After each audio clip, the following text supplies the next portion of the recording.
ಇಂದಿನ ಈ ವೇದಿಕೆಯ ಮೇಲೆ ಉಪಸ್ಥಿತರಾಗಿರುವ ಶಾಲೆಯ ಆಡಳಿತ ಮಂಡಳಿಯ ಅಧ್ಯಕ್ಷರೇ, ಪ್ರಧಾನ ಕಾರ್ಯದರ್ಶಿಗಳೇ, ಸದಸ್ಯರೇ, ಪ್ರಾಥಮಿಕ ಮತ್ತು ಪ್ರೌಢಶಾಲೆಯ ಮುಖ್ಯ ಗುರುಗಳೇ, ನನ್ನ ಶಿಕ್ಷಕರೇ ಹಾಗೂ ನನ್ನ ಸಹೋದರ ಸಹೋದರಿಯರೇ, ಎಲ್ಲರಿಗೂ ಶುಭ ಮುಂಜಾನೆ ಹಾಗೂ ಎಲ್ಲರಿಗೂ 77ನೇ ಗಣರಾಜ್ಯೋತ್ಸವದ ಹಾರ್ದಿಕ ಶುಭಾಶಯಗಳು. ನಮಗೆಲ್ಲರಿಗೂ ಗೊತ್ತಿದ್ದ ಹಾಗೆ ಇಂದು ನಾವು ಭಾರತ ದೇಶದ ಪ್ರಮುಖ ಐತಿಹಾಸಿಕ ದಿನವಾದ 77ನೇ ಗಣರಾಜ್ಯೋತ್ಸವವನ್ನು ಆಚರಿಸಲು ಸೇರಿದ್ದೇವೆ. ಇಂದು ನಮ್ಮ ದೇಶ ಮತ್ತು ಸಂವಿಧಾನ ಜಾರಿಗೆ ಬಂದ ದಿನದ ಬಗ್ಗೆ ನೆನಪು ಮಾಡಲು ತುಂಬಾ ಕುತೂಹಲವಾಗುತ್ತಿದೆ. ನನಗೆ ಈ ಭಾಷಣ ಮಾಡಲು ಅವಕಾಶ ಕೊಟ್ಟಿದ್ದಕ್ಕೆ ಖುಷಿಯಾಗುತ್ತಿದೆ. ಸ್ನೇಹಿತರೆ, ಪ್ರತಿ ವರ್ಷ ಜನವರಿ 26ರಂದು ಗಣರಾಜ್ಯ ದಿನವನ್ನಾಗಿ ಭಾರತದಲ್ಲಿ ಆಚರಣೆ ಮಾಡುತ್ತೇವೆ. ಈ ಸಂದರ್ಭದಲ್ಲಿ ನಾನು ಭಾರತ ದೇಶದ ಒಬ್ಬ ಪ್ರಜೆಯಾಗಿರುವುದಕ್ಕೆ ಹೆಮ್ಮೆ ಪಡುತ್ತೇನೆ. ನಾನು ಇಂದು ಇಲ್ಲಿ ಸ್ವತಂತ್ರವಾಗಿ ಶಿಸ್ತಿನಿಂದ ಕೋರಲು ಸಂವಿಧಾನವೇ ಕಾರಣ. ನಾವು ಸಮಾನತೆಯಿಂದ ಶಿಕ್ಷಣ ಕಲಿಯುತ್ತಿರುವುದೇ ಸಂವಿಧಾನ ಜಾರಿಗೆ ಬಂದದ್ದರಿಂದ. ಭಾರತ ದೇಶದಲ್ಲಿ ಸಂವಿಧಾನ ಜಾರಿಗೆ ಬಂದ ಮೇಲೆ ಈ ದೇಶದ ಪ್ರತಿಯೊಬ್ಬರಿಗೂ ಮೂಲಭೂತ ಹಕ್ಕುಗಳಾದ ಸಮಾನತೆ, ಸ್ವತಂತ್ರ, ಶಿಕ್ಷಣ, ಸಂಸ್ಕೃತಿ ಮತ್ತು ಇತರ ಹಕ್ಕುಗಳು ಸಿಕ್ಕಿರುವುದು.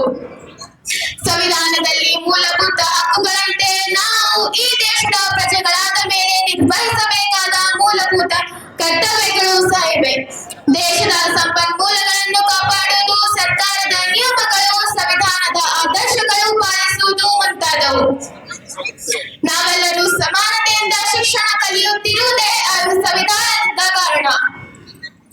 ನಾವೆಲ್ಲರೂ ಸ್ವತಂತ್ರವಾಗಿ ಜೀವಿಸಲು, ಶಿಕ್ಷಣ ಪಡೆಯಲು ಅವಕಾಶ ನೀಡಿರುವ ಇಂತಹ ಸಂವಿಧಾನಕ್ಕೆ ದೇಶದ ಜಾರಿಗೆ ತರಲು ಶ್ರಮಿಸಿದ್ದ ಇಂದು ಎಲ್ಲರಿಗೂ ತಲೆ ಬಾಗಿಸಿ ನಮಿಸುವುದು ನಮ್ಮೆಲ್ಲರ ಆದ್ಯ ಕರ್ತವ್ಯವಾಗಿದೆ.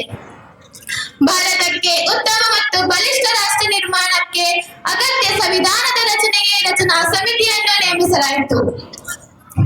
1947 ಆಗಸ್ಟ್ 26ರಂದು ಭಾರತ ಸಂವಿಧಾನವನ್ನು ಜಾರಿಗೊಳಿಸಲಾಯಿತು.